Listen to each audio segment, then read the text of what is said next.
Morning. अभी सुबह का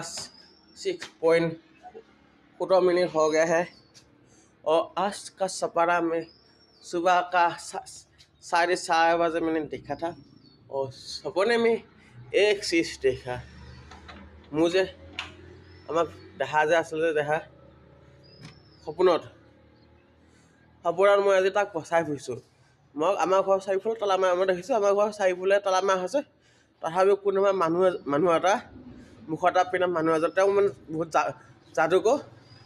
তালা চালা খুলি দেহাক নিবলৈ আহিছে মানে কিডনেপ কৰি নিবলৈ আহিছে আৰু মানে দেহা আমাৰ ঘৰত আছিলে তেতিয়া অকলে আছে মা পাপা আছে দেহা অকলে আছে তিনিটাহে আছে মানে আৰু মই মানে হেৰি গৈছিলোঁ কি বুলি কয় গাড়ী লেপিং কৰা চাকৰি এটা গৈছিলোঁ তাৰপিছত গম পাই মই দৌৰি আহিছোঁ একেবাৰে দেহাক বচাবলৈ ইমান তাক বচাই ফুৰিছোঁ মই সপোনতে